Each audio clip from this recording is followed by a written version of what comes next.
Shalom. Ya, senang sekali bisa berjumpa dengan Anda. Bagaimana kabarnya? Baik semuanya? Luar biasa ya. Oke. Mengapa Gereja Mawar Syaron melakukan perintisan demi perintisan? Karena bagi kami perintisan gereja itu merupakan sebuah penginjilan yang paling efektif. Kenapa demikian? Di dalam perintisan itulah maka kita ini sedang memuridkan banyak orang. Seperti pesan Yesus terakhir, tadi pagi saya sampaikan ini, bahwa pergilah jadikanlah seluruh bangsa itu murid. Bukan hanya memberitakan Injil. Memberitakan Injil itu harus, tetapi memuridkan. Melatih dari orang yang tidak bisa menjadi bisa. Orang yang jauh dari Tuhan dibawa untuk dekat kepada Tuhan, lalu mereka bertumbuh. Disitulah memuridkan itu terjadi. Dan perintisan itu adalah di mana setiap hasil dari tuaian mereka itu dimuridkan, diajari. Makanya selama kita masih diberi kesempatan, saya percaya kita akan merintis seluruh dunia. Katakan amin. Kita akan merintis seluruh dunia karena inilah amanat agung. Ya, seperti tadi pagi saya bilang, seperti saya dan istri saya punya anak saya lahir. Ya, lalu saya tidak bilang kepada anak saya ini, oke nak, tugas papa mamamu selesai sekarang. Terserah kamu pilih keluarga yang mana ya. Pilih papa yang model mana. Gak bisa begitu. Papanya model begini aja, dia harus ikut papanya. Saya sudah siapkan rumah, saya siapkan kamar, saya siapkan yang terbaik yang saya bisa buat dia. Lalu setelah itu dia bertumbuh, saya ajarin dia, saya muridkan dia. Nah, disinilah proses pemuridan terjadi sehingga buah itu dikatakan tetap dan kekal karena hasil daripada penginjilan telah dimuridkan dengan baik. Nanti seperti firman Tuhan berkata, mereka akan sesuatu yang dipercaya mereka ini bisa memuridkan orang lain. Memuridkan orang lain lagi, memuridkan orang lain sehingga kebangunan rohani tidak pernah berhenti. Saya bilang dengan rekan-rekan di Kalimantan, ya umur saya sudah 50 tahun. Lebih sekarang ya, nanti akan terus lanjut sekalipun tanpa saya atau dengan saya, kebangunan rohani harus tetap terjadi di Kalimantan. Halo, amin. Itu proses pemuridan. Makanya Gereja Mawar Syaron akan merintis terus, memuridkan terus. Karena itu yang di Surabaya juga tadi pagi saya bilang, budaya pemuridan itu harus terjadi di gereja ini supaya kebenaran rohani tidak akan pernah berhenti. Anda adalah orangnya. Katakan amin. Halo, amin. Karena itu ikut CG. Yang belum ikut CG, ikut CG. Yang di sini ada Mawar Syaron ini komplit sekali pengajarannya. Ada MSC, ada CGT, ada training-training per departemen, ada CG juga. Tempat di mana kita dimuridkan. Harusnya kalau Anda menjadi jemaat Gereja Mawar Syaron, Anda adalah seorang murid. Bukan sekedar datang ibadah, tapi Anda adalah seorang murid. Katakan amin. Anda adalah murid. Coba beritahu kanan kiri, kamu adalah murid. Coba. Kamu adalah murid. Kita ini bukan sedang bergereja atau datang ke gereja, tapi kita sedang dimuridkan supaya pertumbuhan memang nampak dan kelihatan. Amin. Kalau Anda seorang murid, coba saudara, seperti apa kata firman Tuhan? Coba kita buka Alkitab kita. Di Yesaya pasal 50 ayat yang keempat. Yesaya 50 ayat yang keempat.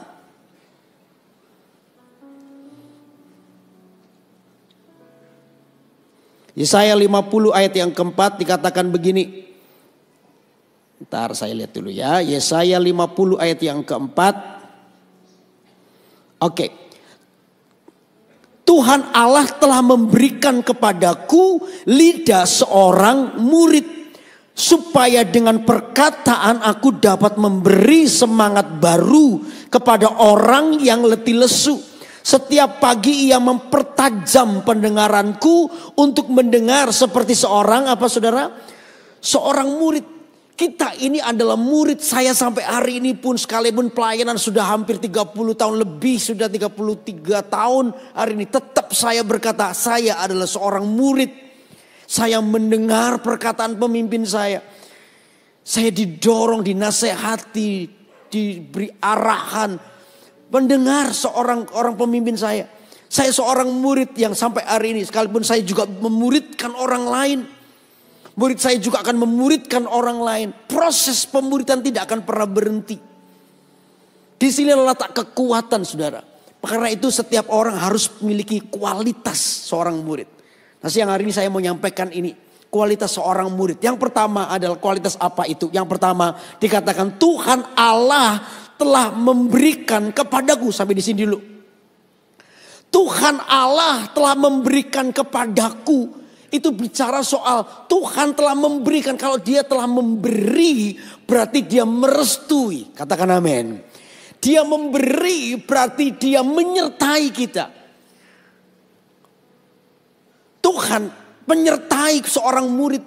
Bagaimana murid Kristus disertai oleh Tuhan setiap waktu, setiap saat. Dia telah memberikan kepada kita sesuatu yang menyertai kita. Coba buka di Matius pasal yang ke-20 dulu sebentar.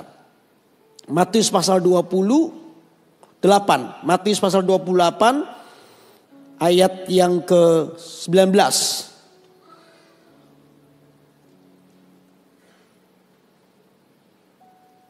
Ya, saya bacakan buat saudara ya. Karena itu pergilah, jadikanlah semua bangsa itu apa?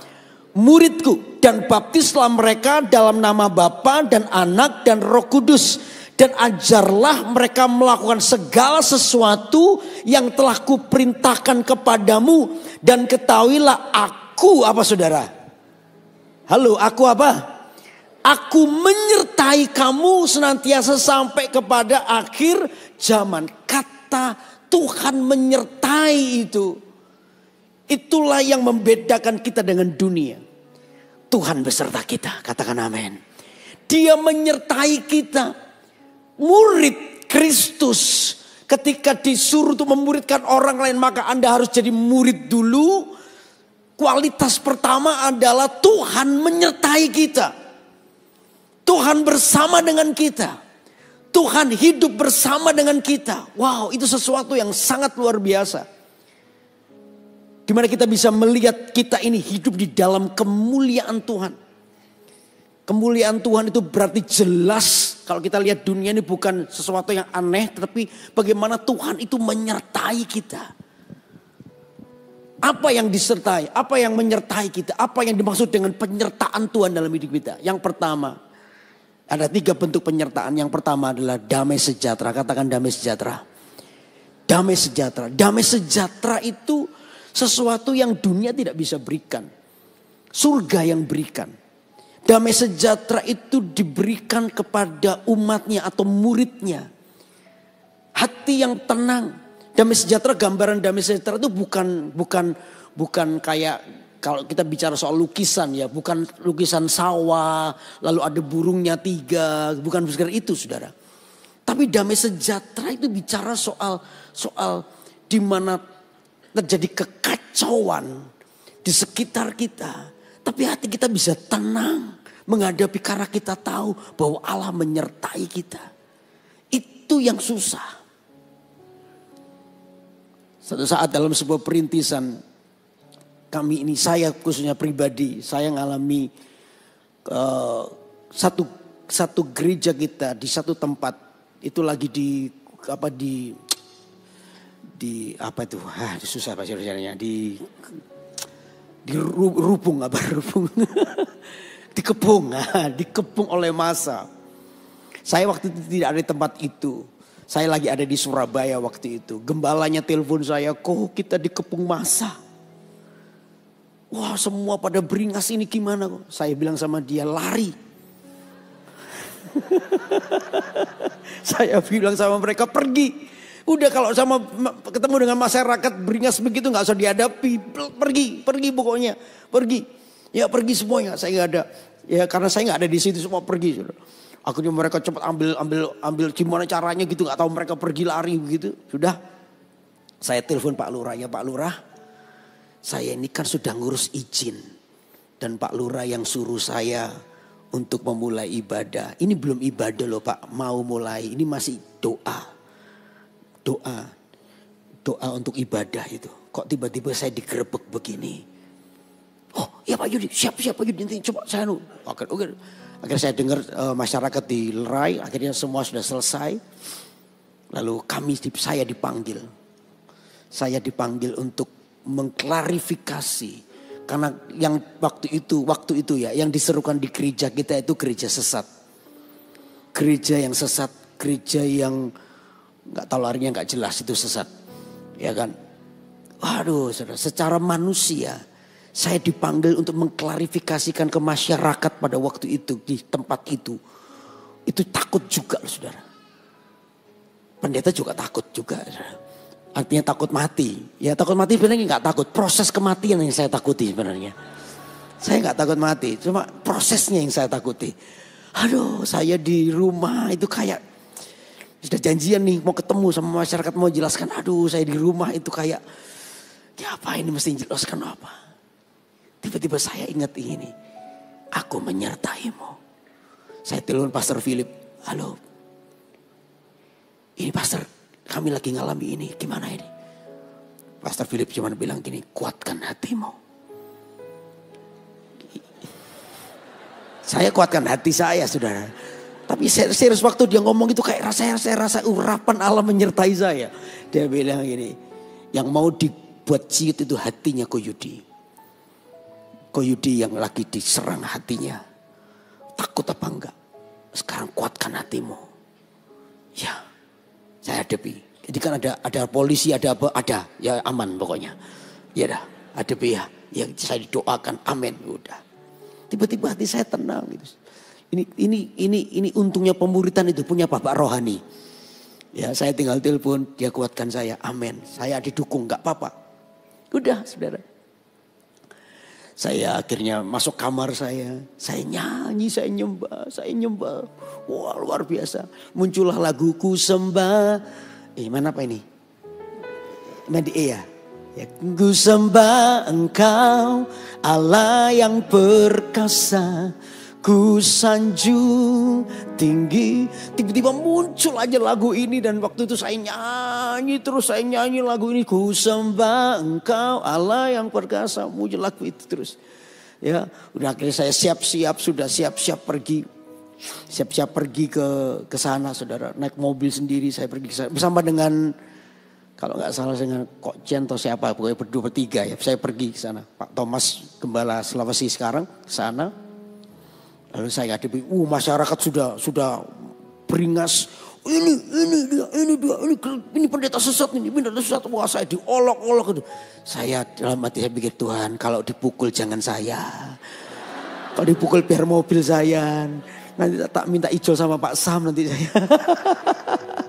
Udah, enggak apa-apa, saya Tuhan tolong. Ya, saya cuma dituding-tuding guru. Cuma saya satu rasakan, tiba-tiba damai sejahtera itu di hati saya. Saya tuh bisa tenang ngadepi orang brutal, tenang. Mereka teriak-teriakan, saya sesat, ini pendeta sesat ini. Wow.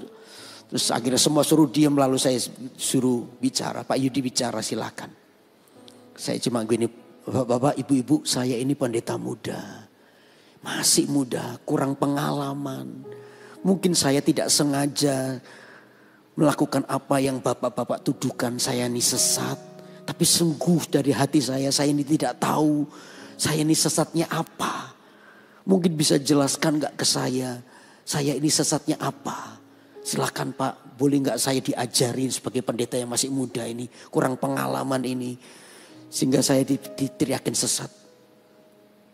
Ayo, Pak Lurahnya bilang, ayo siapa itu, siapa yang bilang Pak Yudi tadi sesat. Ayo ngomong ini bapaknya tanya. Gak ada yang ngomong satupun. Diem semua. Ditunggu lama.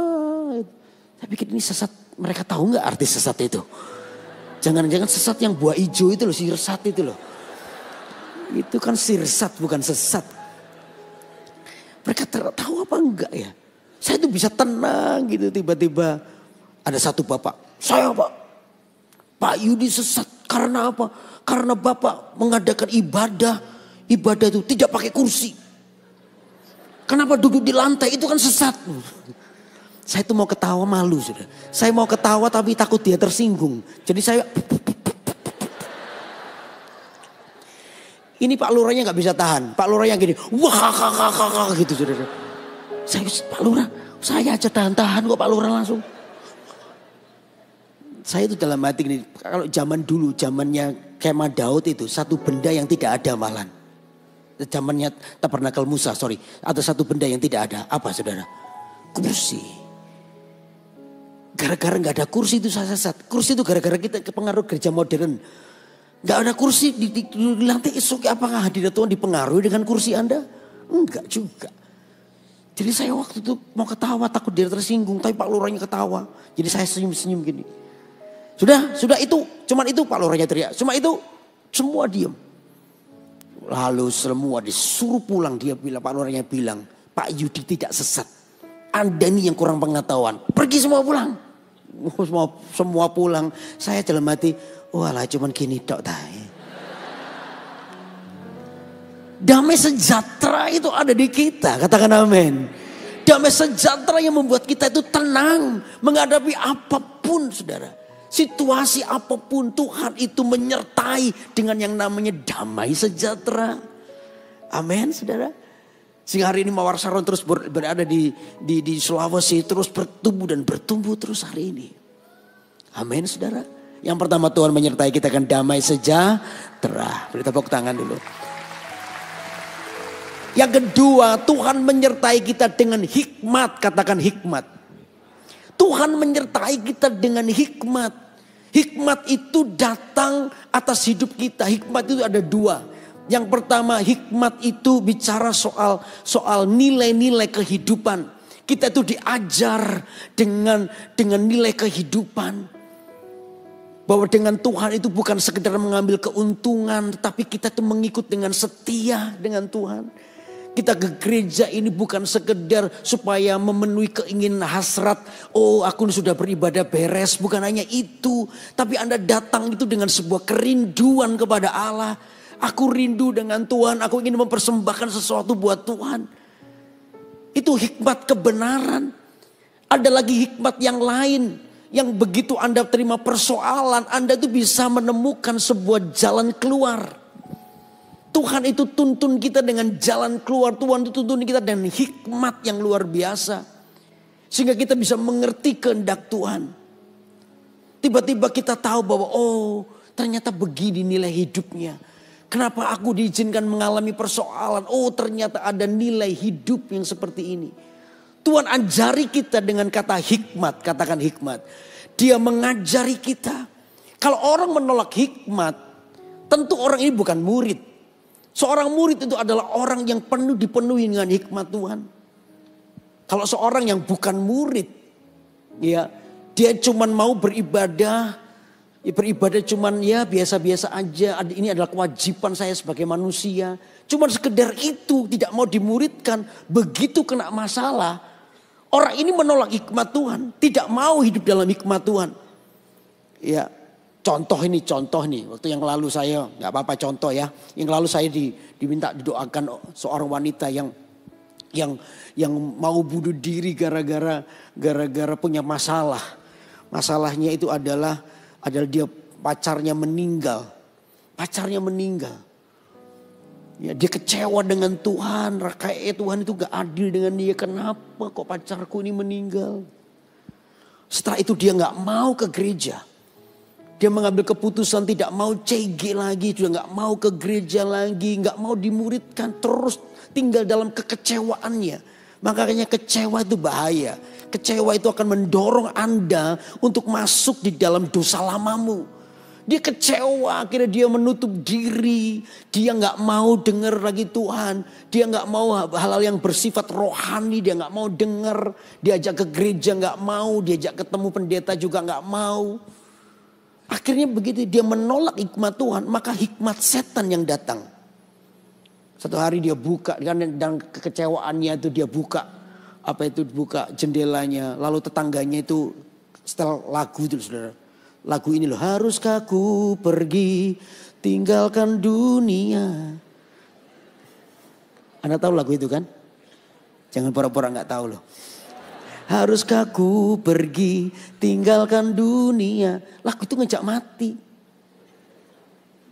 Lalu dia bilang gini, iya ya daripada aku begini lebih baik aku mati gara-gara denger lagu itu. Ya, agar aku dapat berjumpa denganmu. Itu kan begitu lagunya. Ya dia gak tahan dengan hidupnya, lebih baik aku mati, sungguhan. Akhirnya dia penuhi bak mandi, dia terjun di bak mandi, kepala dulu, kakinya di atas. Saya tanya nggak mati? Enggak Pak, nggak tahu berapa lama di situ. Kok kuat ya, saya bilang gitu, kok kuat ya? Iya, dia dulu jago nyelam soalnya. Oh, nggak niat dia sambil nyelam sambil mikir, mama kok lama ya gitu kan. Akhirnya sama mama gitu tarik gitu, wah gak begitu. Nolak hikmat Tuhan, maka yang ada hikmat setan.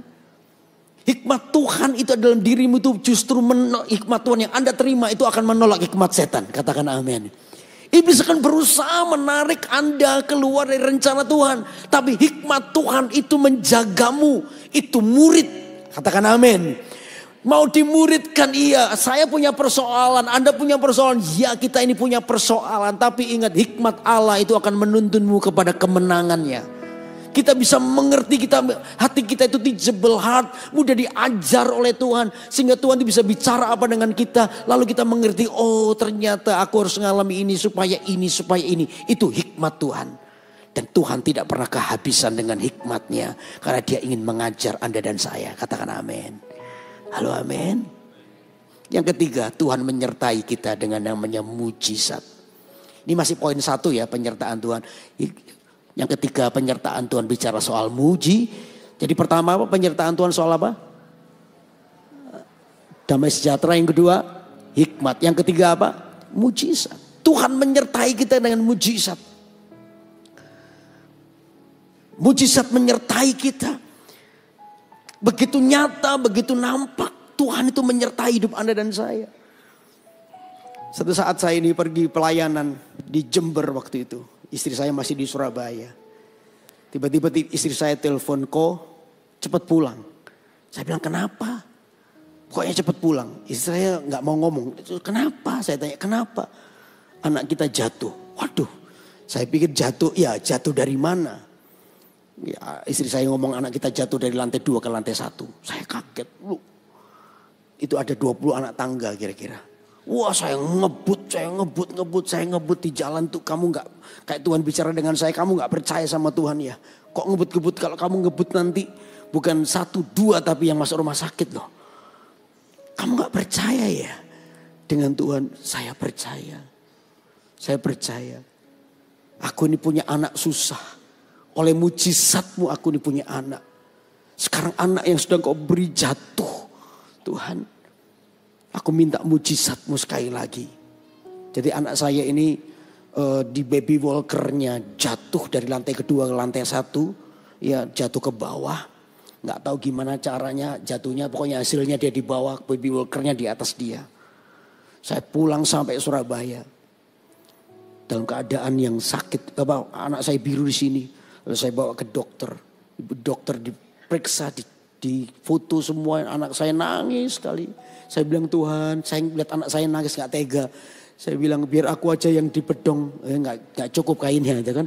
Kebesaran. Udah sampai akhirnya dokternya keluar. Ditanya, saya tanya gimana? Nanti biar dokter tulangnya yang menjelaskan. Akhirnya dijelaskan anak saya. Ini ada memar Pak di dahi, di bawah mata ini juga, ada di pipi juga. Lalu di pangkal lengan, di lengannya sini, ada di kakinya. Ini biru-biru semua Pak, memar semua. Lalu saya tanya tulangnya bagaimana. Oh sebentar lagi saya lihat. Oh tulangnya gak apa-apa, cuma permukaan. Paling 2 minggu akan pulih. Waktu saya dengar itu, hati saya bersuka cita. 2 minggu kemudian anak saya sembuh. Wah saya bersyukur. Waktu dia naik terus kelas 2 SMP, dia bilang, "Pak, nama anak saya Kenny. Kenny mau pertandingan basket, Papa mau lihat nggak?" Mau.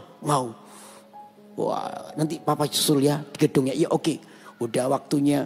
Saudara saya masuk ke gedung itu, anak saya tahu saya datang. Mainnya masih latihan. Tambah kemelinti gitu loh, saudara. Kemelinti itu apa ya?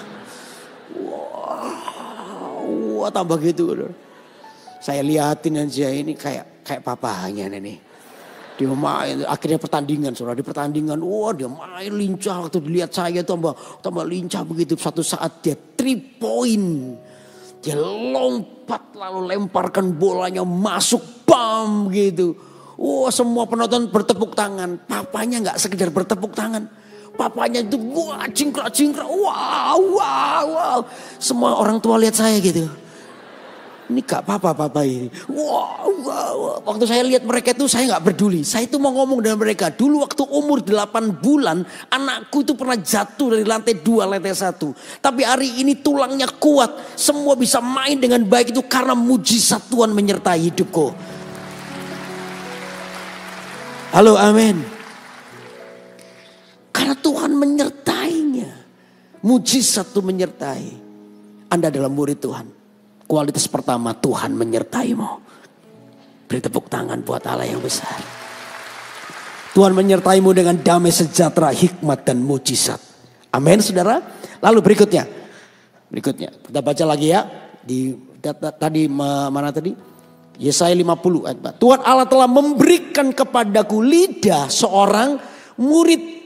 Supaya dengan perkataan aku dapat memberi semangat baru kepada yang letih, lesu. Yang kedua, kualitas murid adalah lidah seorang murid itu dikatakan memberikan kekuatan yang baru. Memberikan kepadaku lidah seorang murid supaya dengan perkataan aku dapat memberi semangat baru kepada orang yang letih, lesu. Seorang murid perhatikan perkataanmu haruslah perkataan yang membangun. Katakan amin. Perkataan kita ini perkataan yang membangun. Tadi pertama kualitasnya disertai Tuhan. Yang kedua, perkataan seorang murid adalah untuk membangun semangat baru bagi orang-orang yang lesu dan berbeban berat. Saudara diurapi oleh Tuhan untuk apa? Untuk memperkatakan perkataan yang baik. Membangun. Ayo ini dimulai dari keluarga. Keluarga, komunikasi itu penting. Perkataan kita ini jangan perkataan yang jahat, perkataan yang salah. Hati-hati dengan itu saudara. Kadang-kadang perkataan kita ini justru membuat orang lain jadi lemah. Mati hidup dikuasai oleh lidah. Sesuatu yang kecil dalam tubuh ini justru ini menentukan kehidupan kita. Seorang murid tahu bagaimana memperkatakan perkataan yang baik. Seorang murid akan tahu bagaimana membangun semangat yang lemah. Katakan amin. Ayo kita mulai mungkin dari keluarga. Contoh keluarga kita suami istri. Ya suami istri, ingat kata-kata kita ini harus kata-kata yang membangun. Jangan satu saat seperti istri ini pakai baju baru. Dia memang gak bilang sama suaminya, dia pingin pujian yang mendadak. Istri kan suka gitu, pujian yang mendadak begitu loh. Ya dia ganti lihat ke kaca gitu, menggok kiri, menggok kanan, menggok kiri. Suaminya liatin terus, kok lama ya? Menggok kanan, ayo ma, cepet ma, 5 menit lagi kebaktian sudah mulai loh. Kamu sih menggok terus, ayo cepet. Ya sebentar toh pak, masih ini loh, pakai ini loh. Ya. Ditunggu 5 menit gak selesai, masih gini terus saudara. Papanya, suaminya jadi jengkel. Nah ini perkataan murid, hati-hati. Sudah toh ma, ayo ma. Nanti tuh 5 menit lagi kaca itu bisa pecah loh gara-gara kamu. Apalagi begini, monyet itu kalau tetap dikasih baju ya tetap monyet. Ayo. Monyet dikasih baju tetap monyet. Akhirnya ngamuk. Setan monyet terjadi di situ. Sebelum ke gereja mulai baru mau nyanyi mau puji Tuhan sudah ngomongnya sudah gak karuan. Perkataannya. Perkataan kita ini penting. Halo amin saudara. Perhatikan itu. Ya. Waktu yang lalu ada suami datang. Pak, saya mau konseling tentang istri saya. Apa? Ya istri saya ini mungkin background hidupnya. Kenapa? Yang kemarin itu loh Pak. Dia habis dengar khotbah, pulang bertobat. Nah, waktu hari Senin, Selasa, Rabu di kantornya tiba-tiba ada perselisihan dengan suami. Dengan orang lain. Wah, perselisihan akhirnya terjadi pertengkaran. Wah, pertengkaran dia emosi, kepancing emosinya akhirnya dia maki saudara. Blak begitu. Waduh setelah maki dia sadar. Aduh tadi kemarin minggu pendeta sudah bilang jaga lidahmu. Sekarang kok maki-maki. Aduh sudah jadi Kristen masih suka maki-maki. Dulu waktu baptis mungkin mulutnya ketinggalan begitu saudara. Kepanjangan itu. Perlu dibaptis ulang 5 kali mulut tok 1, 2, 3, 4, 5. Jadi masih maki-maki, waduh dia merasa aduh gimana ya kok sudah maki-maki begini. Waduh dia telepon temannya gak diangkat. Dia cari temannya sudah pulang. Aduh bingung dia. Sampai rumah gitu. Pulang ke rumah dia cerita sama istrinya. Ma, tadi itu teman siku si Adil jengkelin gitu. Ngomong sesuatu yang gak aku lakukan. Sampai akhirnya aku tak maki-maki dia, Ma. Istrinya kalau istri yang baik. Ya wis kamu kan keperucut. Apa tuh keperucut? Kelepasan. Udahlah nanti datang minta ampun sama Tuhan ya. Nanti besok kamu ketemu sama dia minta maaf ya. Nah, ini kan enak saudara. Komunikasinya baik. Tapi kalau istri bukan murid. Makanya tuh loh. Kalau kau ngomong itu mulutmu. Mulutmu itu loh. Benci aku. Ya kan? Ngomong itu pakai otak. Itu suamimu tidak bertobat malah bunuh diri. Gitu. Komunikasi harus dibangun, amin. Halo, amin. Siapa murid? Angkat tangannya, siapa yang murid? Ayo sungguhan, ya nggak usah, jangan murid. Siapa murid? Ngomongnya harus berubah.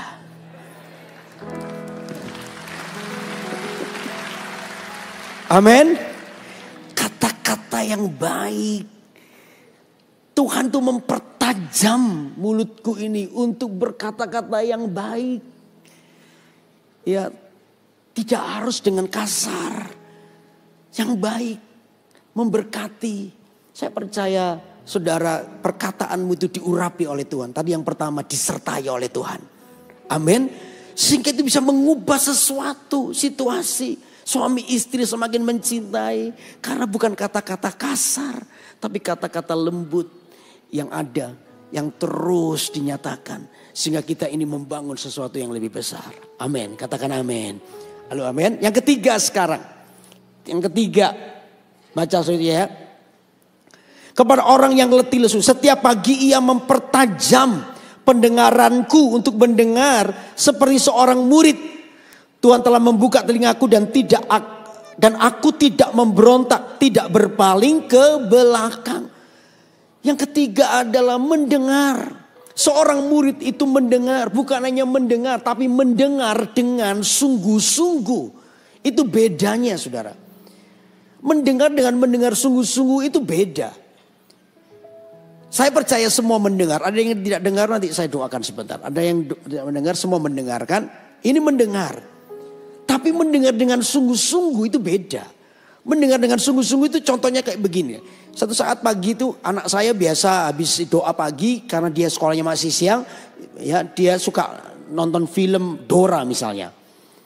Saya biarkan aja, oke, gak apa-apa masih ada waktu. Setelah saya lihat waktunya dia harus mandi. Saya di depan dia berkata, Kenny ayo mandi. Ini jarak 1 meter. Gak mungkin dia gak dengar. Pasti dia dengar. Saya bilang Kenny ayo mandi. Saya tinggal. Udah saya ngerjakan sesuatu lagi. Terus saya lihat kok anak itu masih di situ. Saya dekati lagi. Kenny ayo mandi. Kamu sudah waktunya mandi ke sekolah loh. Nah telat tuh. Ya saya tinggal lagi. Setelah lihat kok masih ada di situ lagi. Saya gak percaya kalau dia gak mendengar. Anak ini pasti mendengar tapi dia tidak sungguh-sungguh mendengar. Sungguh-sungguh mendengar itu berarti terjadi sebuah perubahan. Baru saya muncul lagi ketika suara saya naik 1 oktav. Kenny, ayo mandi. Kalau kamu mandi, buat saya sudah mulai marah nada tinggi begitu dia. Oh iya pak. Dia baru itu sungguh-sungguh mendengar. Mendengar sungguh-sungguh itu dibuktikan dengan apa? Perubahan hidup. Dari duduk lihat Dora, dia dengar, dia diam terus. Tiba-tiba dia berubah. Dia berpindah, pergi ke kamar mandi, taat. Itu di situ mendengar dengan sungguh-sungguh. Kadang kita ini hanya cuma mendengar. Kita mendengar tapi kita nggak mendengar sungguh-sungguh. Buktinya apa? Hidup kita nggak pernah berubah. Terus jatuh di area yang sama. Tapi murid itu adalah mempertajam telinga. Berarti mendengar dengan sungguh-sungguh. Dia mendengar dengan sungguh-sungguh apa yang Tuhan mau. Dia mendengar apa yang menjadi keinginan Tuhan. Dia mulai berjalan dengan kesungguhan hati dia. Lalu dia merubah apa yang salah di hidupnya. Murid itu teachable heart, katakan amin. Hatinya mudah diajar. Tuhan mau apa dengan dia, Tuhan bicara apa dengan dia, dengan mudah dia mau berubah. Nah, perubahan hidup inilah yang dinamakan seorang murid kualitasnya. Dia bisa sungguh-sungguh mengubah kehidupannya. Pertumbuhan kedewasaan itu mulai nampak. Buah itu mulai kelihatan. Orang bisa mengukur terjadi sebuah perubahan. Dulu kalau begini dia marah, tapi sekarang kok enggak ya? Apa resepnya? Aku dimuridkan. Aku dimuridkan. Nah, ini yang terjadi di gereja ini. Kalau misalnya kita ini masuk sebagai jemaat, kita ini adalah orang yang akan dimuridkan. Amin. Halo, amin. Di Mawar Sharon ini syarat dengan gereja yang memuridkan. Tadi pagi saya bilang pertumbuhan gereja itu seperti kurva. Ya, kalau kita nggak hati-hati, kita akan kurva menurun itu akan terjadi. Kita tidak akan di situ. Dimana pertama kita perintisan gereja, lalu kita mulai main struktural, strategi, mulai lebih settle. Lalu yang ketika kita terus bertumbuh kayak begini, dan disinilah faktor pemuritan itu terus jalan terus. Nah, tapi kalau sampai kita nggak hati-hati, kita melupakan yang namanya pemuritan. Ada gedungnya, ada gereja, tapi kita sudah over turun ke bawah, udah mulai stuck biasa. Gereja tetap ramai, tetap ada, tapi sudah pelan-pelan mulai kehilangan namanya pengurapan itu. Dan lama-kelamaan mulai menurun. Gereja mulai ada, tapi sudah nggak berbuat apa-apa. Hati penginjilannya, hati revivalisnya sudah nggak ada. Mulai sibuk menyalakan gereja satu, curi domba lah sana. Boleh menurun gereja itu. Saudara, gereja Mawar Sharon tidak akan ada di situ. Katakan amin. Kita akan terus bertumbuh. Makanya itu jemaat, ayo berikan dirimu untuk dimuridkan. Kita menjadi gereja yang memuridkan. Yang belum MSJ, ikut MSJ. Para pemimpin yang ada, ayo ikut CGT. Jangan menolak kalau dipilih untuk jadi pemimpin.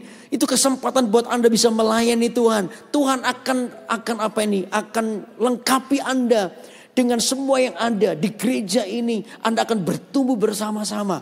Servolution nanti, ayo ikut pelayanan. Semua tentunya ada persyaratan. Ikuti aja dulu semuanya. Dan saya percaya bahwa kita akan terus bertumbuh. Dan gereja ini akan terus bertumbuh. Karena jemaatnya adalah jemaat yang dimuridkan. Beri tepuk tangan buat Allah kita.